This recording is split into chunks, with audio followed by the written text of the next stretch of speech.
ಕೂದಲು ಉದುರಿಕೆ ಜಾಸ್ತಿ ಆಗೋದಂದ್ರೆ ಪಿತ್ತ ದೋಷ ಏನಾದರೂ ವಿಷೇಟ್ ಆಗುವಾಗ. ಈಗ ಪಿತ್ತ ದೋಷದಲ್ಲಿ ಏನಾದರೂ ಮೇಲೆ ಕೆಳಗೆ ಆಗುವಾಗ ಈ ಕೂದಲಿನ ಸಮಸ್ಯೆಗಳು ಕಾಣಬಹುದು. ನಮಗೆ ಕಫ ಪ್ರಕೃತಿ ಪರ್ಸನ್ಸ್ ಅಲ್ಲಿ ಡ್ಯಾಂಡ್ರಫ್ ಜಾಸ್ತಿ ಕಾಣಬಹುದು. ಆಹಾರ ತುಂಬಾ ಎಫೆಕ್ಟಿವ್. ಈಗ ನಮ್ಮ ಕೇಶವರ್ಧ ಅಂತ ನಮ್ಮ ಆಯುರ್ವೇದದಲ್ಲಿ ಹೇಳ್ತಾರೆ, ಅಂದ್ರೆ ಯಾವ ಡ್ರಗ್ಸ್ ಕೂದಲಿಗೆ ಒಳ್ಳೇದು, ಅದೇ ತರ ಯಾವ ಆಹಾರ ನಮ್ಮ ಕೂದಲಿಗೆ ಒಳ್ಳೇದಲ್ಲ ಅಂತಲೂ ಹೇಳಿದ್ದಾರೆ. ಪಿತ್ತ ಪ್ರಕೃತಿ ಇದ್ದವರಿಗೆ ವೇರಿಯಸ್ ತುಂಬಾ ಜಾಸ್ತಿ ಕಾಣ್ತದೆ. ಹೆರಿಡಿಟರಿ ಆಗಿ ಬಂದಿರುವ ಬಾಲ್ನೆಸ್ ಅನ್ನು ನಾವು ರಿವರ್ಸ್ ಮಾಡಕ್ಕಾಗಲ್ಲ. ಅದೇ ನಾನು ಹೇಳಿದೆ, ಈಗ ಡ್ರೈ ಸ್ಕ್ಯಾಲ್ಪ್ ಇದ್ದವರಿಗೆ ನಾವು ಸ್ನಿಗ್ಧಾಂಶ ಕೊಡ್ಬೇಕು. ಸೊ ಅಲ್ಲಿ ತುಂಬಾ ಪರಿಣಾಮಕಾರಿ ನರಿಶ್ಮೆಂಟ್, ಒಂದು ಕೂದಲಿಗೆ ಒಂದು ನರಿಶ್ಮೆಂಟ್ ಸಿಗ್ತದೆ ನಮ್ಮ ಆಯಿಲಿಂದ. ಸೊ ಆಯುರ್ವೇದ ತಿಳಿದಾದ್ರೆ ತಣ್ಣೀರು ಕೂದಲಿಗೆ ತುಂಬಾ ಒಳ್ಳೆಯದು.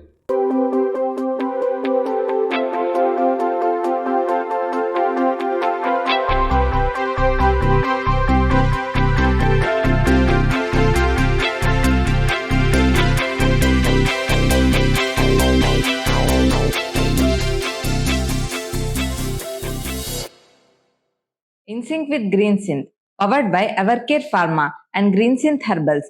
ಈ ಪಾಡ್ಕಾಸ್ಟ್ ನ ಮೊದಲನೇ ಸಂಚಿಕೆಗೆ ಸ್ವಾಗತ. ಇತ್ತೀಚಿನ ದಿನಗಳಲ್ಲಿ ಕೂದಲು ಉದುರುವಿಕೆ ಸಾಮಾನ್ಯವಾಗಿ ಎಲ್ಲರಲ್ಲೂ ಕಂಡು ಬರ್ತದೆ. ಇದ್ರ ಬಗ್ಗೆ ಆಯುರ್ವೇದದಲ್ಲಿ ಯಾವುದೆಲ್ಲ ಟ್ರೀಟ್ಮೆಂಟ್ ಗಳಿವೆ, ಹೇಗೆ ಆರೈಕೆ ಮಾಡಬಹುದು ಅಂತ ನಮ್ ಜೊತೆ ಇದ್ರ ಬಗ್ಗೆ ಡಿಸ್ಕಷನ್ ಮಾಡ್ಲಿಕ್ಕೆ ನಮ್ ಜೊತೆ ಇದ್ದಾರೆ doctor Mithun K Shetty, MD Ayurveda. ನಮಸ್ತೆ ಡಾಕ್ಟರ್. ಕೂದಲಿನ ಸಮಸ್ಯೆ ಬಗ್ಗೆ ತಿಳಿಯುವ ಮೊದಲು ಆಯುರ್ವೇದದ ಬಗ್ಗೆ ಸ್ವಲ್ಪ ಬ್ರೀಫ್ ಆಗಿ ಹೇಳ್ಬಹುದಾ? ಈಗ ಆಯುರ್ವೇದದ ಬಗ್ಗೆ ಹೇಳ್ಬೇಕಾದ್ರೆ ಮೇಯ್ನ್ ಆಗಿ 3 ದೋಷಗಳಿದೆ. ಒಂದು ವಾತ ದೋಷ, ಇನ್ನೊಂದು ಪಿತ್ತ, ಇನ್ನೊಂದು ಕಫ. ಸೊ ವಾತ ದೋಷದಲ್ಲಿ ಏನಾಗ್ತದೆ, ಈಗ ವಾತ ವೃದ್ಧಿ ಆಗ್ತದೆ. ನಮ್ದು ವಾತ ವೃದ್ಧಿ ಆಗುವಾಗ ವಾತ ವ್ಯಾಧಿಗಳು ಆಗ್ತದೆ. ಈಗ ವಾತ ವ್ಯಾಧಿಗಳಿಗೆ ಕಾಮನ್ ಆಗಿ ಕಂಡುಬರುವುದು ನೋವು, ಇದು ಏನಂದ್ರೆ ಮಂಡಿ ನೋವು ಮತ್ತೆ ಕಾಲು ನೋವು, ಅದೆಲ್ಲ ವಾತ ವ್ಯಾಧಿಗಳಲ್ಲಿ ಬರ್ತದೆ. ಪಿತ್ತ ವ್ಯಾಧಿಗಳಲ್ಲಿ ಜಾಸ್ತಿ ಬರೋದಂದ್ರೆ ಒಂದು ಗ್ಯಾಸ್ಟ್ರೈಟಿಸ್ ಪ್ರಾಬ್ಲಮ್ ಮತ್ತೆ ಕೂದಲಿದ್ದು, ಇದೆಲ್ಲ ಪಿತ್ತ ಪ್ರಕೃತಿ ಇದರಲ್ಲಿ ಬರ್ತದೆ. ವಾತ ವ್ಯಾಧಿ, ಕಫ ವ್ಯಾಧಿಗಳಲ್ಲಿ ಏನ್ ಹೇಳ್ಬೇಕಾದ್ರೆ ಈಗ ರಿಲೇಟೆಡ್ ಟು ಕೆಮ್ಮು, ನೆಗಡಿ, ಶೀತ, ಅದೆಲ್ಲ ಕಫ ವ್ಯಾಧಿಗಳಲ್ಲಿ ಬರ್ತದೆ. ವಾತ ಪಿತ್ತ ಕಫದಲ್ಲಿ ಈಗ ಕೂದಲು ಉದುರುವಿಕೆಗೆ ಹೇಗೆ ಅದು ಎಫೆಕ್ಟ್ ಆಗ್ತದೆ? ಈಗ ಕೂದಲು ಉದುರಿಕೆ ಜಾಸ್ತಿ ಆಗೋದಂದ್ರೆ ಪಿತ್ತ ದೋಷ ಏನಾದರೂ ವಿಷೇಟ್ ಆಗುವಾಗ. ಈಗ ಪಿತ್ತ ದೋಷದಲ್ಲಿ ಏನಾದರೂ ಮೇಲೆ ಕೆಳಗೆ ಆಗುವಾಗ ಈ ಕೂದಲಿನ ಸಮಸ್ಯೆಗಳು ಕಾಣಬಹುದು. ಸೊ ಅದು ಪಿತ್ತ ಪ್ರಕೃತಿಯಲ್ಲಿ ಅಂತಲ್ಲ, ವಾತ ಪ್ರಕೃತಿಯಲ್ಲೂ ಕಾಣ್ತದೆ, ಬಟ್ ಪಿತ್ತ ಪ್ರಕೃತಿಯಲ್ಲಿ ಪರ್ಸನ್ಸ್ ಅಲ್ಲಿ ಜಾಸ್ತಿ ಕಾಣ್ತದೆ. ಈಗ ಡ್ಯಾಂಡ್ರಫ್ ಒಂದು ಕಾಮನ್ ಪ್ರಾಬ್ಲಮ್, ಎಲ್ರಿಗೂ ಡ್ಯಾಂಡ್ರಫ್ ಪ್ರಾಬ್ಲಮ್ಸ್ ಇರುತ್ತೆ.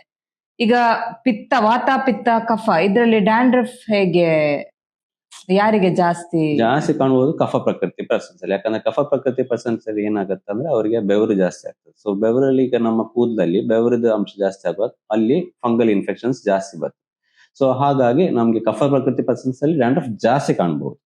ಅದೇ ಪ್ರಕಾರ ಇನ್ನೊಂದು ಡ್ಯಾಂಡ್ರಫ್ ಅಲ್ಲಿ ಈಗ ವೆಟ್ ತರ ಇರ್ತದೆ, ಇನ್ನೊಂದು ಡ್ರೈ ಇರ್ತದೆ. ಈ ಡ್ರೈ ಯೂಶಲಿ ಜಾಸ್ತಿ ಆಗೋದು ವಾತ ಪ್ರಕೃತಿ ಪರ್ಸನ್ಸ್ ಅಲ್ಲಿ ಜಾಸ್ತಿ ಕಾಣಬಹುದು. ಅದನ್ನು ಕಂಟ್ರೋಲ್ ಮಾಡ್ಲಿಕ್ಕೆ ಆಗ್ತದಾ? ಈಗ ಡ್ಯಾಂಡ್ರಫ್ ಎಲ್ಲ ಎಕ್ಸೆಸ್ ಇದ್ದವರಿಗೆ ಯೂಶಲಿ ಅದರಲ್ಲಿ ಅದೇ ನಾನು ಹೇಳಿದ್ನಲ್ಲ, ಕಫ ಪ್ರಕೃತಿಯಲ್ಲಿ ಏನಾಗ್ತದೆ ಅಂದ್ರೆ ಫಂಗಲ್ ತರ ಜಾಸ್ತಿ ಕಾಣ್ಬಹುದು. ಸೊ ಅದ್ರಲ್ಲಿ ಏನ್ ಮಾಡ್ಬೇಕಂದ್ರೆ ನಮ್ಮ ಕೂದಲಿನ ಸ್ವಚ್ಛತೆ ಬಗ್ಗೆ ಜಾಸ್ತಿ ಗಮನ ವಹಿಸ್ಬೇಕು. ಅದೇ ತರ ವಾತ ಇದ್ರಲ್ಲಿ ಈಗ ಅದರಲ್ಲಿ ರೂಕ್ಷತೆ ಅಂತ ಹೇಳ್ತೀವಿ, ಅಂದ್ರೆ ಡ್ರೈನೆಸ್. ಸೊ ಅದು ಕಮ್ಮಿ ಮಾಡುದಂದ್ರೆ ಸ್ವಲ್ಪ ಅದರಲ್ಲಿ ಎಣ್ಣೆದ ಅಂಶ, ನಾವು ಹೇಳ್ತೀವಿ ಸ್ನೇಹನ ಮಾಡ್ಬೇಕು. ಸೊ ಅದರಲ್ಲಿ ಎಣ್ಣೆ ಬಳಕೆ ತುಂಬಾ ಮುಖ್ಯವಾಗಿ ಇರ್ತದೆ. ಈ ತ್ರಿದೋಷಾಸ್ ಡ್ಯಾಂಡ್ರಫ್ ಗೆ ಹೇಗೆ ಎಫೆಕ್ಟ್ ಆಗುತ್ತೆ? ತ್ರಿದೋಷಗಳಂದ್ರೆ ಈಗ ಕಫ ಪ್ರಕೃತಿಯವರಿಗೆ ಯೂಶಲಿ ಸ್ವೆಟ್ಟಿಂಗ್ ಜಾಸ್ತಿ ಇರ್ತದೆ. ಸೊ ಸ್ವೆಟ್ಟಿಂಗ್ ಜಾಸ್ತಿ ಆದ ಕಾರಣ ಅಲ್ಲಿ ಫಂಗಲ್ ಇನ್ಫೆಕ್ಷನ್ಸ್ ಜಾಸ್ತಿ ಆಗ್ತದೆ. ಫಂಗಲ್ ಇನ್ಫೆಕ್ಷನ್ ಜಾಸ್ತಿ ಆದ ತಕ್ಷಣ ನಾವ್ ಏನ್ ಮಾಡ್ಬೇಕಂದ್ರೆ, ನಾವು ಅದರಲ್ಲಿ ಸ್ನಿಗ್ಧಾಂಶ ಜಾಸ್ತಿ ಇರ್ತದೆ. ಈಗ ಕಫ ಫಂಗಲ್ ಅಂದ್ರೆ ಸ್ನಿಗ್ಧ. ಸೊ ಅದರಲ್ಲಿ ನಾವು ಆದಷ್ಟು ಅದರ ಒಪೋಸಿಟ್ ಗುಣ ಅಂದ್ರೆ ರೂಕ್ಷ ಗುಣವನ್ನ ತರಬೇಕು. ರೂಕ್ಷ ಗುಣ ಹೇಗೆ ತರೋದಂದ್ರೆ ನಾವು ಸ್ಕ್ಯಾಲ್ಪ್ ಅನ್ನು ಆದಷ್ಟು ಡ್ರೈ ಆಗಿ ಮತ್ತೆ ಕ್ಲೀನ್ ಆಗಿ ಇಡಬೇಕು. ಅದೇ ತರ ವಾತ ಪ್ರಕೃತಿಯವ್ರಿಗೆ ಏನ್ ಮಾಡ್ತಾರೆ ಅಂದ್ರೆ ಡ್ರೈ ಸ್ಕ್ಯಾಲ್ಪ್ ಆಗಿ ಹೇರ್ ಲಾಸ್ ಆಗ್ತದೆ. ಸೊ ನಾವು ಅದರಲ್ಲಿ ಸ್ನಿಗ್ಧಾಂಶ ತರಬೇಕು. ಸ್ನಿಗ್ಧಾಂಶ ಹೇಗೆ ತರೋದಂದ್ರೆ ನಾವು ಆದಷ್ಟು ಆಯಿಲ್ ಅಪ್ಲಿಕೇಶನ್ ಮಾಡಬೇಕು. ಸೊ ಈ 2 ಪ್ರಕೃತಿಯವರಿಗೆ ನಾವು ಆ ಟ್ರೀಟ್ಮೆಂಟ್ ಆಸ್ಪೆಕ್ಟ್ ಅನ್ನು ಕರೆಕ್ಟ್ ಆಗಿ ಕೊಟ್ರೆ ತುಂಬಾ ಉತ್ತಮ. ನಾವು ತಿನ್ನುವ ಆಹಾರ ನಮ್ಮ ಕೂದಲಿನ ಮೇಲೆ ಹೇಗೆ ಎಫೆಕ್ಟ್ ಬೀಳುತ್ತೆ? ಆಹಾರ ತುಂಬಾ ಎಫೆಕ್ಟಿವ್. ಈಗ ನಮ್ಮ ಕೇಶವರ್ಧ ಅಂತ ನಮ್ಮ ಆಯುರ್ವೇದದಲ್ಲಿ ಹೇಳ್ತಾರೆ, ಅಂದ್ರೆ ಯಾವ ಡ್ರಗ್ಸ್ ಕೂದಲಿಗೆ ಒಳ್ಳೇದು, ಅದೇ ತರ ಯಾವ ಆಹಾರ ನಮ್ಮ ಕೂದಲಿಗೆ ಒಳ್ಳೇದಲ್ಲ ಅಂತಲೂ ಹೇಳಿದ್ದಾರೆ. ಈಗ ಕ್ಷಾರ ದ್ರವ್ಯಸ್ ಅಂತ ಹೇಳ್ತೀವಿ. ಕ್ಷಾರ ದ್ರವ್ಯಸ್ ಅಂದ್ರೆ ಯಾವ್ದ್ರದ್ದು ತೀಕ್ಷ್ಣಾಂಶ ಜಾಸ್ತಿ ಇರ್ತದೆ. ಈ ತೀಕ್ಷ್ಣಾಂಶ ಹೇಗೆ ಜಾಸ್ತಿ ಆಗುದಂದ್ರೆ ಪಿತ್ತ ಪ್ರಕೃತಿ ಮೇಲೆ ತುಂಬಾ ಎಫೆಕ್ಟ್ ಬೀಳ್ತದೆ. ಸೊ ಕ್ಷಾರ ದ್ರವ್ಯಸ್ ಆಯುರ್ವೇದದಲ್ಲಿ ಏನ್ ಹೇಳಿದ್ದಾರೆ ಅಂದ್ರೆ, ಈಗ ಉಪ್ಪಿನಾಂಶ, ಖಾರದ ಐಟಮ್ ಅದೆಲ್ಲ ಕ್ಷಾರ ವರ್ಗಸಲ್ಲಿ ಬರ್ತದೆ. ಸೊ ಅದನ್ನ ಕಮ್ಮಿ ಮಾಡಿದ್ರೆ ಹೇರ್ ಫಾಲ್ ಅಲ್ಲಿ ತುಂಬಾ ಉತ್ತಮ.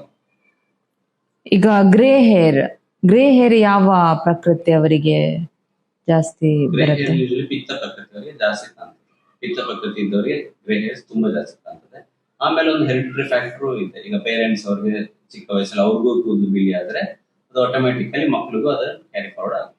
ಮತ್ತೆ ಸ್ಟ್ರೆಸ್ ಈಗ ಅಂತ ಫ್ಯಾಕ್ಟರ್, ಸ್ಟ್ರೆಸ್ ಫ್ಯಾಕ್ಟರ್ ಒಂದು ಬಿಗ್ಗೆಸ್ಟ್ ಪ್ರಾಬ್ಲಮ್ ಆಗ್ತದೆ. ಈಗ ಈಗಿನ ಕಾಲದಲ್ಲಿ ಏನಾಗುತ್ತೆ ಅಂದ್ರೆ ಓವರ್ ಟುಗೆದರ್ ಎಲ್ಲರೂ ಕಂಪ್ಯೂಟರ್ ಮುಂದೆ ಕೂತ್ಕೊಳ್ಳೋದು, ಮತ್ತೆ AC ಯಲ್ಲಿ ತುಂಬಾ ಕೂತ್ಕೊಳ್ಳೋದು.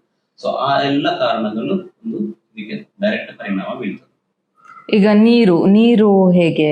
ಈಗ ಕೆಲವು ನೀರಿನಿಂದ ಜಾಸ್ತಿ ಹೇರ್ ಫಾಲ್ ಇಶ್ಯೂಸ್ ಎಲ್ಲ ಇರುತ್ತೆ.